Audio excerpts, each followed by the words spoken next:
نحمده ونصلي ونسلم على حبيبه الكريم أما بعد فأعوذ بالله من الشيطان الرجيم بسم الله الرحمن الرحيم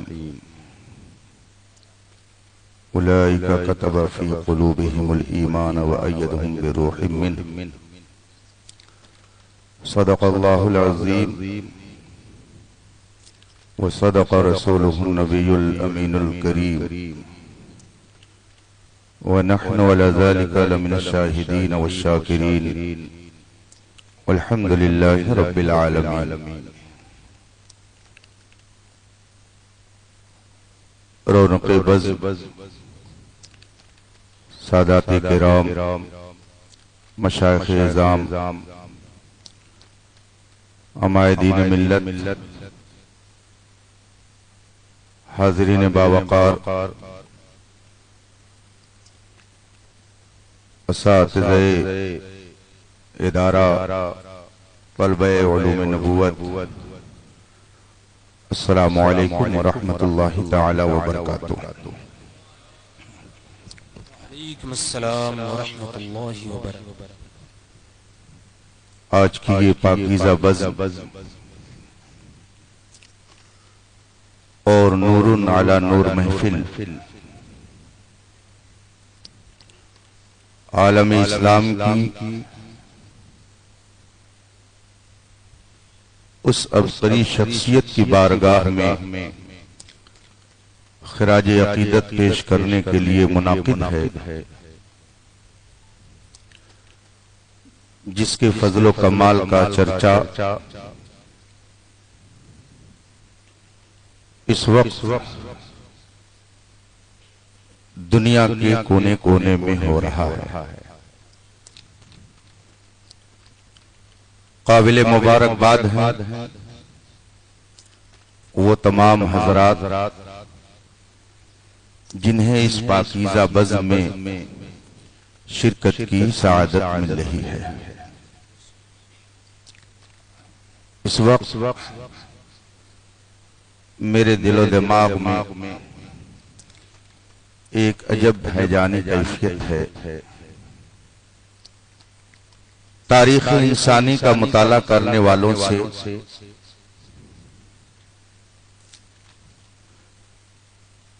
شاید یہ بات مخفی اور پوشیدہ نہ ہو کہ اس وقت جو پوری دنیا میں حالات برپا ہیں، اس سے پہلے کبھی اس طرح کے حالات نہ آئے رہے ہیں.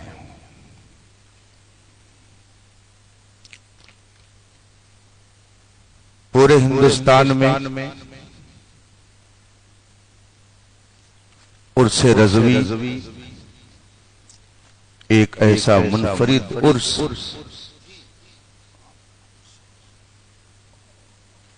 مانا جاتا تھا جس کی مثال اگر ہندوستان میں کہیں سے نہیں دی جا سکتی تو دنیا کے کسی گوشے میں سے نہیں دی جا سکتی ہے. میرے استاذ گرامی امام العلماء حضرت علامہ مفتی شبیر حسن صاحب قبلہ علیہ رحمت و رضوان نے متعدد بار مجھ سے فرمایا عرس اعلیٰ حضرت کے موقع پر بریلی شریف میں علماء نہیں بلکہ علم طواف کرتا ہے. ایک موقع پر آج سے تقریباً 20 سال پیشتر کی یہ بات ہے، اسلامیہ انٹر کالج میں انہوں نے اپنا رومال بچھایا اور اس پر وہ تشریف فرما ہو گئے. میں نے فوراً عرض کی حضرت آپ نے اپنا رومال یوں بچھا دیا اور بیٹھ گئے. فرمایا آقاؤں کے دربار میں آقائی نہیں دکھائی جاتی۔ عرس مقدس کی یہ تقریب پوری دنیا کے مسلمانوں کو ایک عظیم پیغام دیتی ہے۔ اللہ کی شان، اس کی حکمت، اس کی مشیت، بلکہ اس میں ایک چیز یہ بھی شامل کہ ہمارے اعمال بد لاکھوں کے لاکھ کیا بلکہ کروڑوں کی تعداد میں لوگ عمرے سے محروم، لاکھوں کی تعداد میں لوگ حج سے محروم، رمضان المبارک کے موقع پر قرآن پاک کی سماعت اور اس کی تلاوت سے محروم، نہ جانے کتنی نیکیوں سے محروم۔ یہ سارے مصائب، یہ ساری مشکلات، یہ سارے حالات قرآن ارشاد فرماتا ہے ما اصابکم من مصیبت فبما کسبت ایدیکم، جو کچھ تمہیں مصیبت پہنچ رہی ہے یا پہنچی یہ سب تمہارے کرتوت کا نتیجہ ہے۔ جگہ جگہ کے تجھے تھک چکے ہیں ہنگامے، نشاط لذت خواب گراں بدل ڈالو، غلط روی سے منازل کا بودھ بڑھتا ہے، مسافرو روش کارواں بدل ڈالو۔ یہ حال جس میں اس وقت ہم لوگ ایک بے حالی کیفیت میں ہیں، 15-16 سال سے ان اساتذہ کے تعاون سے پوری امت مسلمہ کے بے شمار مشکل مسائل حل کرنے کی یادگار ہے۔ اس حال میں تقریباً 16 سال سے خالص علماء، فقہاء اور محققین کا اجتماع اور مشکل ترین مسائل کو حل کرنے کے لیے بحثیں، اور پھر ایسے ہی ماحول میں جب وہ رضا کا چاند طلوع ہوتا تھا اور جب وہ اس محفل میں آتا تھا، ایسا لگتا تھا کہ یوں مسکرائے جان سی کلیوں میں پڑ گئی، یوں لب کشا ہوئے کی گلستہ بنا۔ سبحان اللہ، سبحان اللہ۔ پورا حال علماء سے بھرا ہوتا تھا اور سب کی نظریں حضور تاج الشریعہ پر ٹکی ہوتی تھی۔ امام احمد رضا کا وہ چاند اگرچہ ہم سے روپوش ہے لیکن اس کی چاندنی چھٹکی ہوئی ہے، اور رات میں سفر کرنے والے یہ دیکھتے ہیں کہ لائٹ جل کر کے بجھ جاتی ہے مگر ریڈیم اس میں اپنی اس کی چمک کو اپنے اندر محفوظ کر لیتا ہے۔ امام احمد رضا کا یہ چاند اگرچہ روپوش ہو گیا مگر یہ ریڈیم کی کیفیت رکھنے والے بزرگوں نے چمک کو اپنے اندر محفوظ کر لیا ہے، اور ابھی کچھ ہی دیر میں اس ریڈیم کی چمک رکھنے والوں کا قافلہ سالار بھی طلوع ہونے والا ہے۔ حضرت بابرکت علامہ اسد رضا خان صاحب قبلہ قاضی القضات فی الہند کا بھی ورود مسعود ہوگا۔ اس حال میں 50 سے زائد مشکل اور اہم ترین مسائل حل کیے گئے ہیں حضور تاج الشریعہ علیہ رحمت و رضوان کی نگرانی اور سرپرستی میں۔ رب قدیر حضرت کے فیض و برکات سے ہم سب کو مالا مال فرمائے۔ دو چند منٹ کے لیے میں آپ کی خدمت میں حاضر ہوں۔ مشائخ کرام کا جمع غفیر ہے اور ملکی حالات کے پیش نظر عرس کا جو عظیم الشان سما ہوتا تھا وہ ہماری نظروں سے اس وقت غائب ہے، لیکن اگربتی، لوبان، چادر، گاگر اور شیرینی کا نام عرس نہیں ہے، امام احمد رضا کے فیض و برکات کو حاصل کرنے کا نام عرس ہے۔ اعلی حضرت رضی اللہ تعالیٰ عنہ سے کسی نے سوال کیا تھا کہ عرس کے لیے صاحب عرس کے وصال کی تاریخ ہی کیوں متعین کی جاتی ہے؟ تو اعلی حضرت نے ارشاد فرمایا تھا چونکہ ان کی ارواح طیبہ زیادہ متوجہ ہوتی ہیں اپنے وصال کے وقت، اور لوگوں کے لیے فیض و برکات حاصل کرنے کا وہ بہتر موقع ہوتا ہے۔ تو ہم اور آپ دنیا کے کسی خطے میں بیٹھ کر کے فیض و برکات لیں، کنیکشن اگر مضبوط ہے تو فیض ضرور پہنچے گا۔ درود پاک پڑھیں، اللہم صلی علی سیدنا و مولانا محمد الجود والکرم والہ الکرام اجمعین۔ رفیقان محترم، اعلی حضرت رضی اللہ تبارک و تعالی عنہ کے فیض و برکات سے آج پوری دنیا مالا مال ہو رہی ہے۔ ان کے علم و فضل اور ان کی تحقیق و تدقیق کا سلسلہ در سلسلہ جو ان کی تصنیفات سے ہمارے سامنے آ رہا ہے، لوگوں کی آنکھیں اس سے چکا چوندھ ہو رہی ہیں۔ کل تک اہل علم نے تحقیق کی تو انہوں نے فرمایا کہ امام احمد رضا نے 50 سے 55 علوم میں کتابیں لکھی، اپنی تصنیفات چھوڑی، مگر ترقی کا دروازہ جو کھلتا جا رہا ہے، لوگوں کے ذہن و دماغ کے دریچے بھی کھلتے جا رہے ہیں۔ کل تک کوئی کہہ رہا تھا کہ وہ 50 علم کے ماہر تھے، مگر آج لوگ کہہ رہے ہیں کہ وہ 100 سے زیادہ علم و فضل کے ماہر تھے۔ امام احمد رضا کہ یہاں جو جامعیت، جو آفاقیت ہے، اور کسی موضوع پر لکھنے کا جو انداز ہے، وہ آپ کو بہت سارے بڑے بڑے مصنفین کے ہاں بھی نظر نہیں آ سکتا ہے۔ مشکل سے مشکل مسئلوں کو چٹکیوں سے حل کر دینے کا کمال اللہ جل مجدہ نے امام احمد رضا کو عطا فرمایا تھا۔ کوئی ایسا طبقہ نہیں جس کے لیے امام احمد رضا نے علم و فضل کا دسترخوان نہ سجایا ہو۔ منطق ہو، فلسفہ نہ ہو یا صرف، معنی ہو یا بلاغت، جو بھی علم امام احمد رضا کی بارگاہ سے کوئی لینا چاہے تو آپ کا دسترخوان اس کے لیے بہت ہی وسیع اور کشادہ نظر آتا ہے۔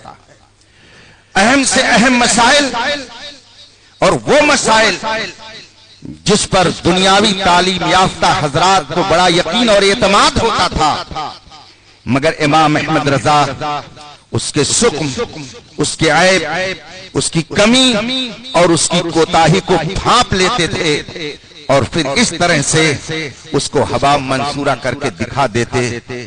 لگتا تھا کہ کہنے والا عقل کا ذرا بھی حصہ اپنے پاس نہیں رکھتا ہے۔ نوجوان طبقہ بھی یہاں موجود ہے، پڑھے لکھے لوگ بھی ہیں، علماء کرام کا جمع غفیر ہے۔ بہت مشہور مسئلہ ہے سائنس کا۔ پانی کے سلسلے میں ابھی حضرت مفتی راحت صاحب نے کچھ بیان فرمایا، مناظر اہل سنت نے اس کو اور آگے بڑھایا۔ گفتگو سن کر کے میرے ذہن میں بھی یہ بات آ گئی۔ بہت مشہور یہ مسئلہ ہے، اہل سائنس اس کو اپنے ہم مسلمات کی حیثیت دیتے ہیں کہ ہر چیز کے اندر کھینچنے کی کشش کی صلاحیت ہے، مقناطیسیت ہے، چمبک جس کو کہا جاتا ہے۔ بہت مشہور یہ بات بہت دنوں سے مسلم ہے۔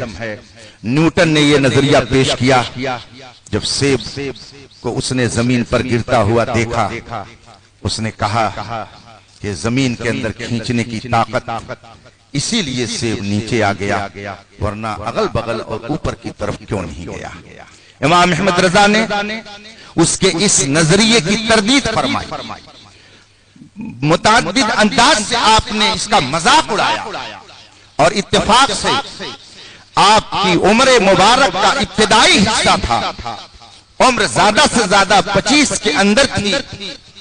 آپ اپنے متعلقین اور احباب میں کبھی کبھار تشریف لے جایا کرتے تھے، جو بہت ہی قریب آشنا ہوتے اعلیٰ حضرت ان کی خاطر کبھی کبھی ان کے گھر تشریف فرما ہو جاتے۔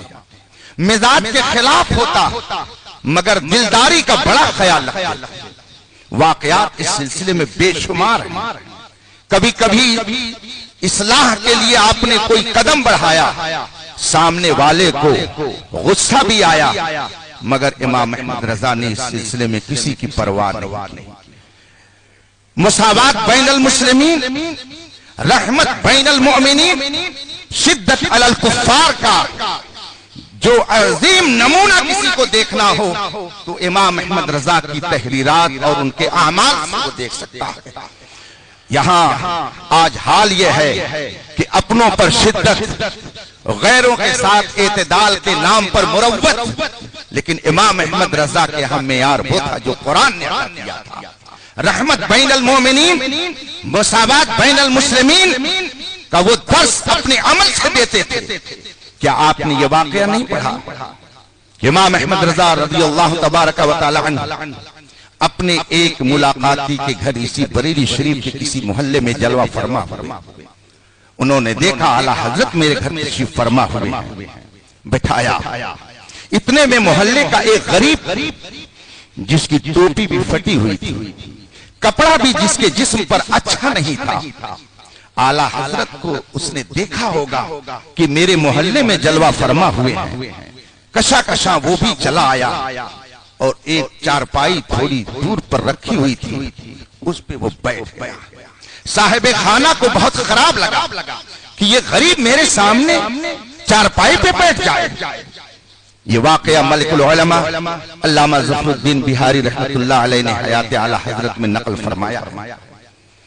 صاحب خانہ نے اسے غصے کی نظر سے دیکھا، وہ بیچارہ غریب خوف کے مارے چارپائی سے اٹھ گیا، تھوڑی دیر کے بعد چلا گیا۔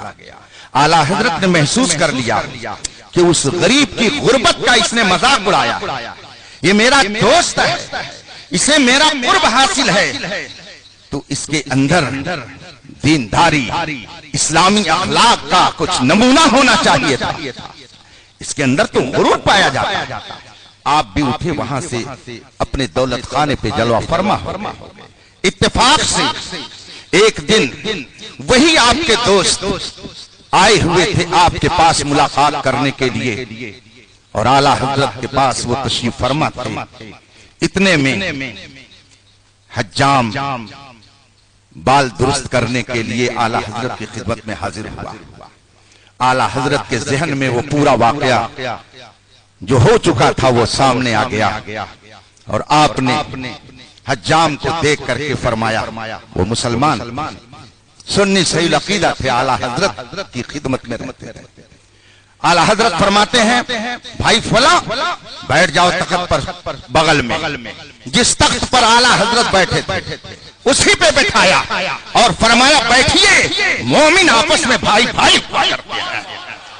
یہ اعلیٰ حضرت نے اپنے عمل سے درس دیا ہے۔ آج کچھ لوگ کہتے ہیں تم لوگ خان صاحب کو کہاں لے جا رہے ہو؟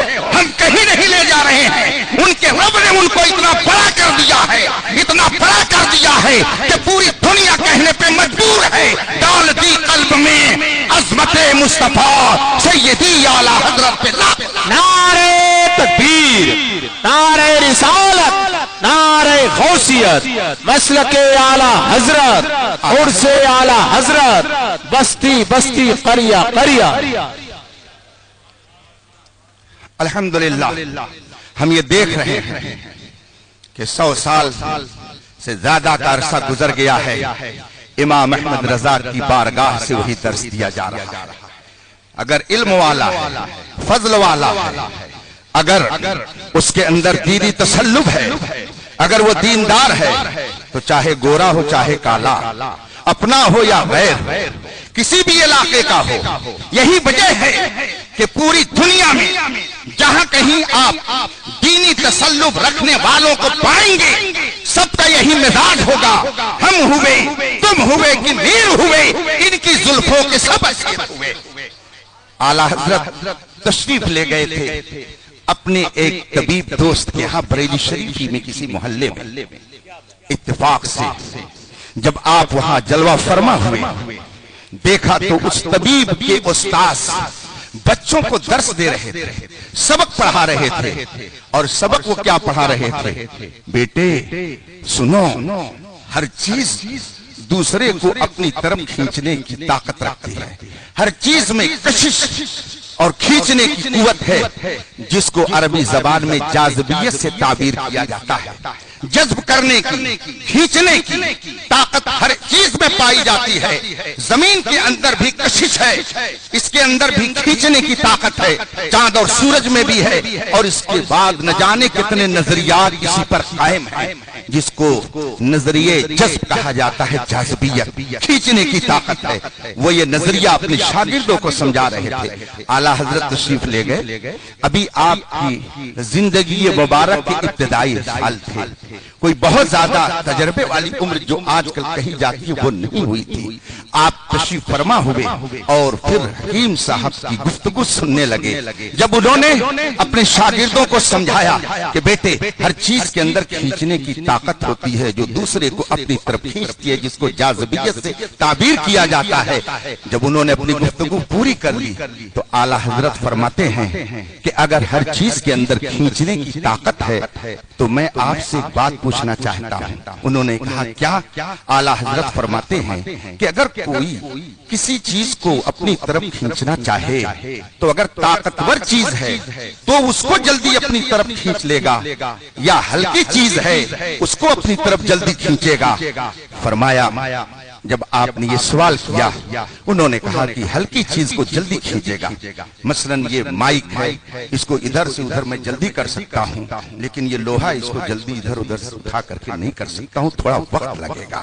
تو جو چیز ہلکی ہوتی ہے اس کو جلدی کھینچا جا سکتا ہے، جو چیز وزنی ہوتی ہے اس کو ذرا دیر لگے گی کھینچنے میں. اعلیٰ حضرت فرماتے ہیں اگر یہ بات تسلیم ہے تو اوپر سے اگر ایک معمولی کاغذ کا ٹکڑا ڈالا جائے زمین کی طرف اور ایک مٹی کا ٹکڑا ڈالا جائے تو ہلکا کاغذ ہوتا ہے. چاہیے کہ وہ زمین پر جلدی آ جائے اور مٹی کا ٹکڑا دیر میں آئے، لیکن کیا وجہ ہے کہ کاغذ دیر میں نیچے آتا ہے اور مٹی کا ٹکڑا جلدی آ جاتا ہے؟ جب آپ نے یہ بات ان کے سامنے رکھی انہوں نے 2-4 قدم چلنے کی کوشش کی. فرمایا بات یہ ہے کہ جو چیز ہلکی ہوتی ہے اس کے اندر زمین کے اجزاء کم پائے جاتے ہیں، اور جو چیز وزنی ہوتی ہے اس کے اندر زمین کے اجزاء زیادہ ہوتے ہیں. کاغذ کا ٹکڑا ہے مثال کے طور پر، اس میں زمینی اجزاء کم ہیں، لیکن مٹی کا جو ٹکڑا ہے اس میں زمین کے اجزاء زیادہ ہیں. اور زمین کا وہ ٹکڑا جو اوپر گیا چونکہ زمین کی جنس کا ہے تو جنسیت کی بنیاد پر وہ بڑے مٹی کے ٹکڑے کو جلدی کھینچ لیتی ہے اپنی طرف. تو جنسیت یہاں ترجیح دے رہی ہے، جس کی وجہ سے کاغذ دیر میں آتا ہے اور مٹی کا ٹکڑا جلدی نیچے آ جاتا ہے. امام احمد رضا سبحان اللہ. ابھی جو شعر بار بار پڑھا جا رہا تھا، جس سمت آ گئے ہو سکے بٹھا دیے ہیں. اعلیٰ حضرت فرماتے ہیں اگر جنس کی بنیاد پر زمین جلدی کھینچ لیتی ہے اس مٹی کے ٹکڑے کو تو ہونا یہ چاہیے کہ امام صاحب جب نماز پڑھانے کے لیے مصلی پر کھڑے ہوں اور پیچھے ان کے مقتدی ہوں تو چونکہ دونوں کی جنس ایک ہے لہذا جو ہی امام صاحب مصلی پر کھڑے ہوں مقتدیوں کو چاہیے کہ پٹ سے اپنی طرف کھینچ لیں، اس لیے کہ دونوں کی جنس ایک ہی ہے. چنانچہ جب اعلیٰ حضرت نے یہ بات ان سے فرمائی تو وہ کہنے لگے چونکہ یہاں پر آدمی کے اندر روح ہے اور روح روک رہی ہے، وہ کھینچتے تو ہیں مقتدی کھینچنا چاہتے ہیں، ان کا